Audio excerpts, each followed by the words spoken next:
Mah damel dos 10 tahun. 80. Oh, kan. Tapi masih kuat. Kasih ya, Mak ya. Semua.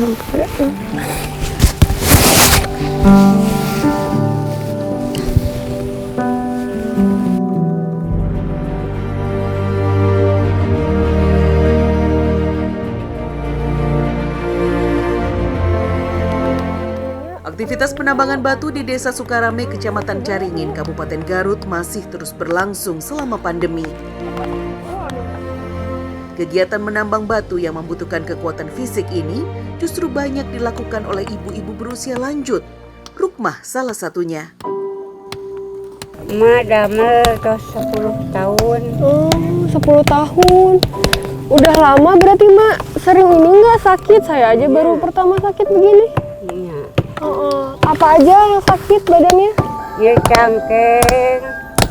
Saya kepungkur menjadi angen. Rukmah hidup sendiri. Suaminya telah lama meninggal. Sementara anak-anak Rukmah semuanya sudah berkeluarga.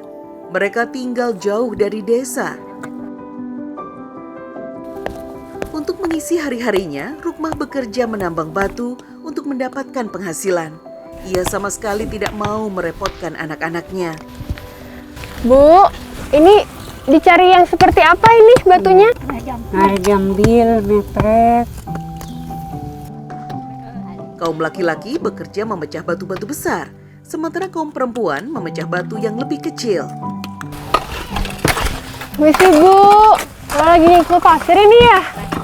Oke. Tidak cuma memecah batu, ada juga yang bekerja mencangkul pasir, termasuk Manah, adik Rukmah.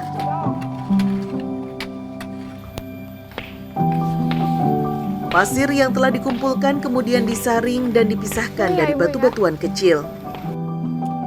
Besar kecilnya pendapatan para penambang tentu saja tergantung dari seberapa besar pasir yang bisa dikumpulkan. Nah, biasanya material bangunan seperti ini itu dengan mudah bisa kita temukan di pinggiran sungai, jadi bisa langsung diambil. Namun karena lokasi yang tidak memungkinkan, lokasi sungai yang sangat jauh, otomatis warga harus menambang perkarangan belakang rumah seperti ini.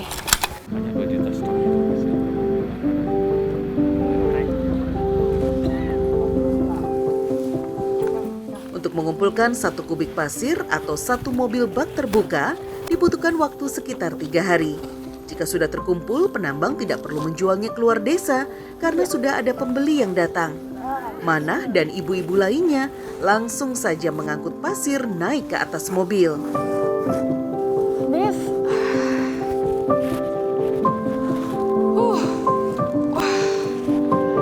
Akhirnya. Ya atasnya. Ya dulu ya.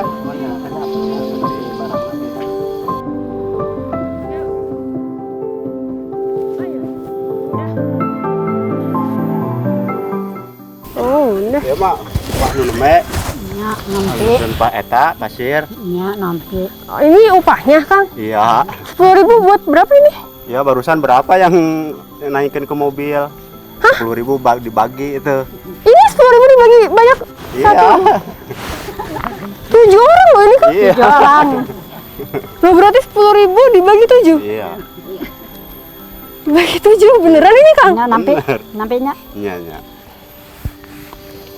Upah yang diterima untuk mengangkut pasir jelas tidak setimpal dengan tenaga dan keringat yang dikeluarkan. Namun, mau bagaimana lagi? Tidak ada pekerjaan lain yang bisa dilakukan. Mereka pun hanya bisa pasrah.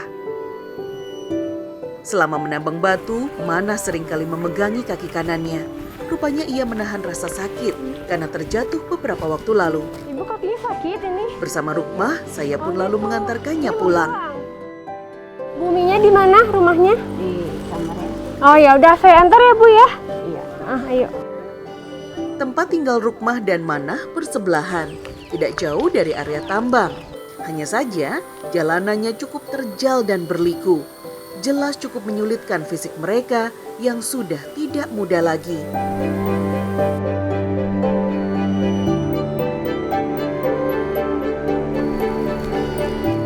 Pekerjaan menambang batu dan pasir hasilnya memang tidak seberapa. Kadang hanya cukup untuk membeli 1 liter beras saja. Untuk menyiasatinya, Rukmah dan Manah sebisa mungkin berhemat. Iya. Untuk tambahan sayuran, Rukmah sengaja mencari sayur yang tumbuh liar di sawah. Kadang ia mendapatkan genjer, eceng, bahkan kangkung. Sesampainya di rumah, Manah langsung sibuk merebus ubi pemberian tetangga. Manah merasa beruntung, meskipun hidup dalam kemiskinan, banyak tetangga yang peduli pada dirinya dan kakaknya Rukmah. Setidaknya, ia dan sang kakak tidak pernah merasakan kelaparan.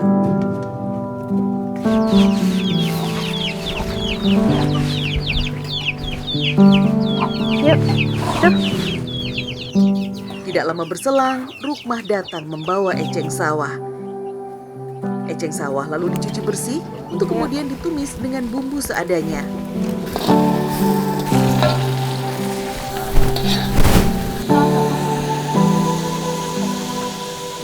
Nah, akhirnya setelah sudah bekerja, Beruntung hari ini ada tambahan tahu untuk lauk makan. Seringkali hanya nasi dan sayur saja yang menjadi santap siang mereka.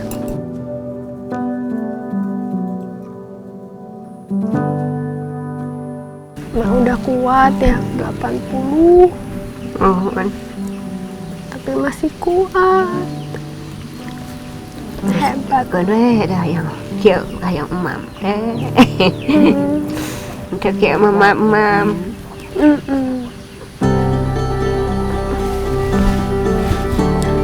Sehat, kuat, Mak.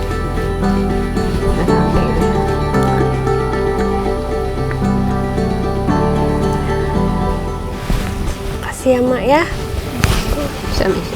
Semua.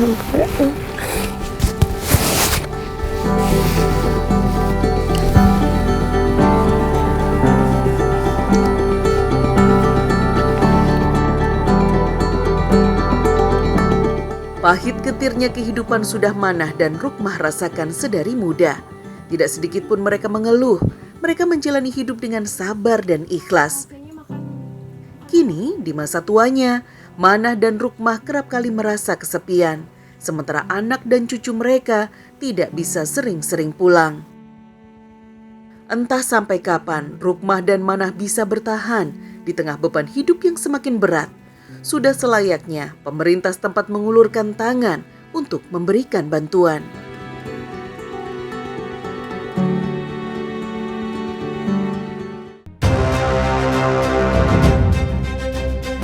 Lubangnya lihat, ini sangat-sangat kecil, pas di badan hanya 1 orang aja. Penuh perjuangan memang.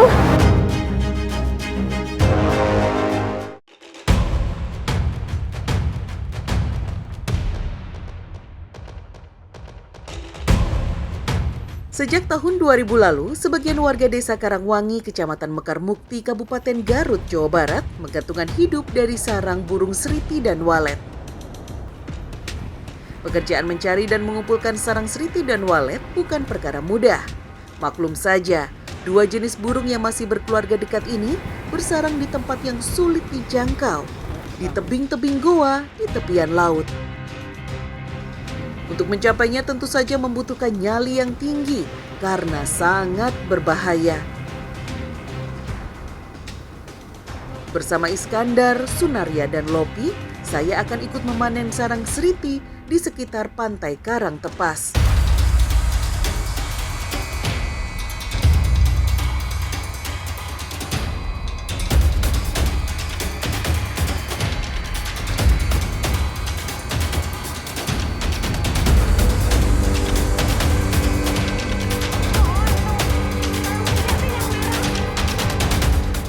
Iskandar sudah hampir 15 tahun menggantungkan hidup dengan mengumpulkan sarang seriti.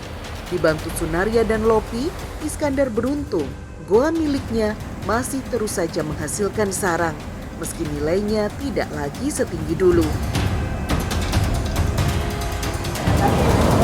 Ya, kaki dulu ya.